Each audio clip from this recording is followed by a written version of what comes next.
हूँ। अब जीएसटी है, ये बिल्कुल आपने सही कहा कि यूसी की जरूरत है, लेकिन जीएसटी मामले में तो सीधा सीधा राज्य का हिस्सा है जिसको लौटाना। वो केवल मध्य प्रदेश नहीं, अन्य राज्य भी शिकायत करते हैं कि समय पे नहीं मिल पा रहा। सही बात है। जहाँ तक जीएसटी का मामला है, उसका पर्पज यही था जी कि जीएसटी का पर्पज था कि पैसे जब इकट्ठा होंगे और उसमें परसेंटेज फिक्स था 42% जो भी है वो सरकार को आएगा। तो जैसे आपने कहा में जी, ये सारे राज्यों का दर्द है। तो आपने हमसे सपोर्ट तो छीन लिया, आपने उसको अधिकार तो छीन लिया आपने टैक्स का, लेकिन जब हमें पैसे वापस आने हैं वो नहीं आ रहा है। और जब पैसे वापस नहीं आएंगे तो बहुत सारे प्लानिंग का, नॉन प्लानिंग के काम में दिक्कत होती है।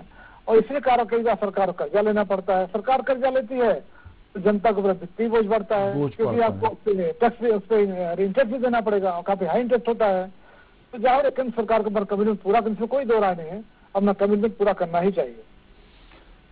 ये सही है, सरकार अपने लीकेजेस पे ध्यान दे तो सरकार की माली हालत में काफी कुछ सुधार हो सकता है।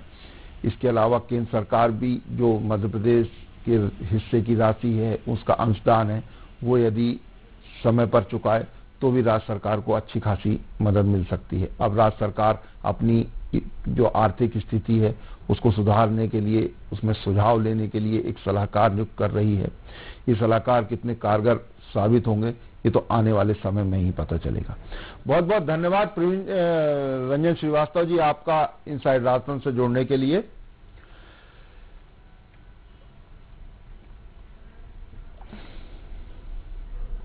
अब बात करेंगे एक और प्रशासनिक खबर की। कृषि निर्यात के मामले में मध्य प्रदेश देश में 7वें नंबर पर है। वर्ष 2020-21 में मध्य प्रदेश में 10,895 करोड़ की राशि का कृषि निर्यात हुआ, जबकि गुजरात कृषि निर्यात के मामले में देश में अव्वल रहा। गुजरात में 47,150 करोड़ की राशि का कृषि निर्यात किया गया। कृषि निर्यात में महाराष्ट्र, हरियाणा, आंध्र प्रदेश और उत्तर प्रदेश भी मध्य प्रदेश से आगे है। कृषि निर्यात के मामले में छत्तीसगढ़ और राजस्थान जरूर मध्य प्रदेश से पीछे हैं, लेकिन मध्य प्रदेश जैविक खेती और इससे जुड़े उत्पादों के निर्यात में देश में अव्वल है।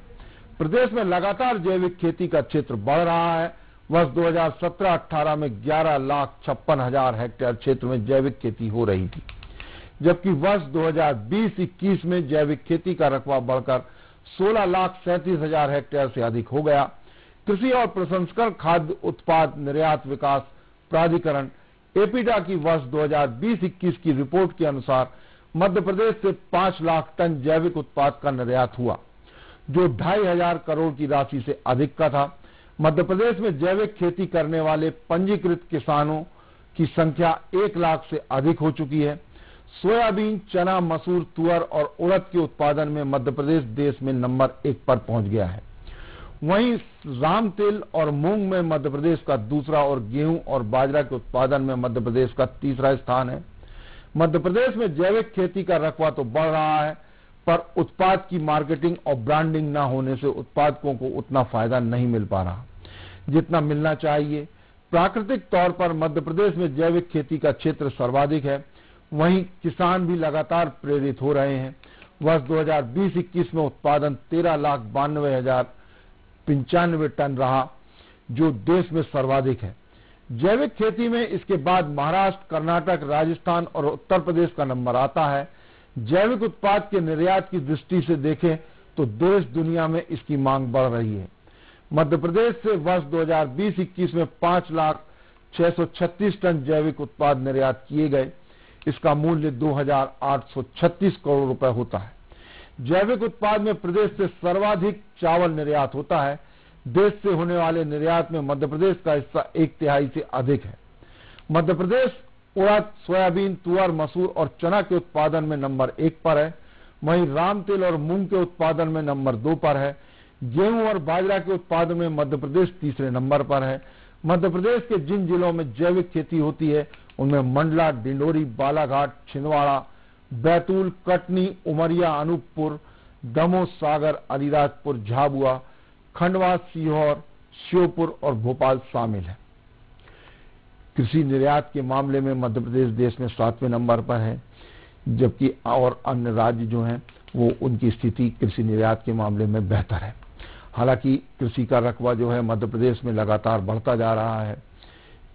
सिंचाई का रकबा बढ़ाता, जो जल संसाधन विभाग है उस पर काफ़ी मेहनत कर रहा है। यही कारण है कि खेती का रकबा भी बढ़ रहा है। वर्ष 2020-21 में मध्य प्रदेश में 10,895 करोड़ की राशि का निर्यात हुआ था।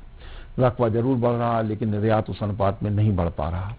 कृषि निर्यात में महाराष्ट्र, हरियाणा, आंध्र प्रदेश और उत्तर प्रदेश मध्य प्रदेश से काफी आगे हैं।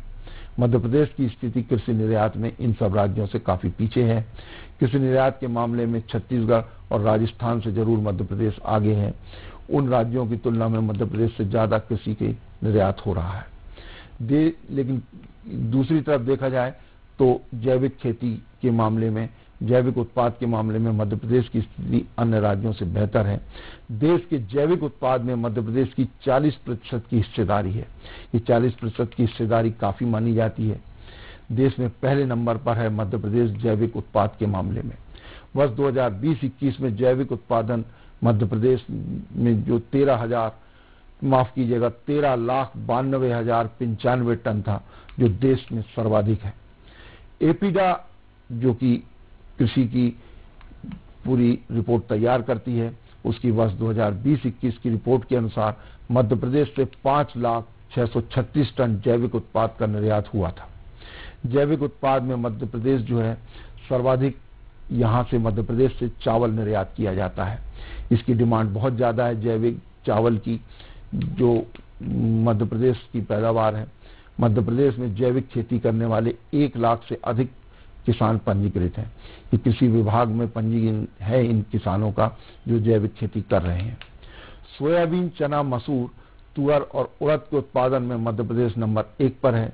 राम तिल और मूंग में मध्य प्रदेश देश में दूसरे स्थान पर है। अब रुख करेंगे एक और प्रशासनिक खबर की ओर। National assessment and accreditation council NAAC की ग्रेडिंग से पहले कॉलेजों में बेहतर ग्रेडिंग की व्यवस्था बनाने के लिए राज्य सरकार की ओर से 3-3 लाख रुपए दिए जाएंगे। जिस आधार पर नैक की ग्रेडिंग की जाती है उसमें curriculum, aspects, teaching, learning and evaluation, research, innovation and extension के साथ ही infrastructure and learning resources, student support and progression, governance, leadership and management, institutional values and best practices के मापदंड शामिल हैं। प्रदेश के 54 कॉलेजों को ये राशि दी जा रही है। ये शिक्षा गुणवत्ता उन्नयन परियोजना के तहत ये राशि मिल रही है। दरअसल पिछले 2 साल से कोविड-19 की वजह से नैक की ग्रेडिंग नहीं हो सकी थी। अब नैक की ग्रेडिंग फिर शुरू की जा रही है। प्रदेश के कॉलेजों से रिसर्च वर्क की स्थिति पिछली बार भी संतोषजनक नहीं पाई गई थी। जो राशि उच्च शिक्षा विभाग के द्वारा दी जा रही है उससे कॉलेज प्रबंधन, sanitary napkin, vending machine, water cooler, library, software, suggestion box और फायर एक्सटिंग्विशर जैसे सामान खरीद सकेंगे। कॉलेज प्रबंधन को इस राशि का उपयोग वित्तीय वर्ष 2021-22 में ही करना होगा। भोपाल सहित प्रदेश के सभी कॉलेजों को 1,62,00,000 की राशि का प्रावधान किया गया है। ज्यादातर कॉलेजों में फैकल्टी और रेगुलर स्टाफ की कमी के साथ ही प्लेसमेंट की स्थिति ठीक नहीं होना, भवन के रखरखाव में दिक्कत, स्मार्ट क्लास की कमियों के चलते नैक की ग्रेडिंग में पिछड़ जाते हैं। नैक की ग्रेडिंग में किसी तरह की कोई कमी ना आए, इसीलिए कॉलेजों को ग्रेडिंग के पहले ही बेहतर व्यवस्था बनाने के लिए राज्य सरकार ने 3-3 लाख की राशि देने का निर्णय लिया है। ये 3-3 लाख की राशि जारी भी कर दी गई है। नैक की ग्रेडिंग जिस आधार पर की जाती है उसमें कई मापदंड हैं, जिसमें टीचिंग, लर्निंग के अलावा और भी कई चीजें हैं। नैक की ग्रेडिंग में research, innovation and extension, infrastructure सहित लर्निंग और रिसोर्सेज पे भी ध्यान दिया जाता है। प्रदेश के 54 कॉलेजों को उच्च शिक्षा गुणवत्ता उन्नयन परियोजना के तहत ये राशि दी जा रही है। नैक की ग्रेडिंग पिछले 2 साल से नहीं हो पाई थी। पहले कोविड-19 की वजह से ये रुकी हुई थी, अब शुरू हो रही है फिर से। मध्य प्रदेश के कॉलेजों में नैक की ग्रेडिंग अब एक बार फिर शुरू हो रही है। प्रदेश के कॉलेजों में रिसर्च वर्क की स्थिति पिछली बार भी संतोषजनक नहीं पाई गई थी। यही कारण है कि नैक में ग्रेडिंग कम मिले थे। उच्च शिक्षा विभाग ये जो राशि दे रहा है, इससे सैनिटरी नैपकिन, वेंडिंग मशीन के अलावा वाटर कूलर और भी कई चीजों को खरीदा जाएगा जिससे नैक की ग्रेडिंग को बेहतर बनाया जा सके। नैक की जो ग्रेडिंग होगी उससे पहले इन सब काम को करना होगा।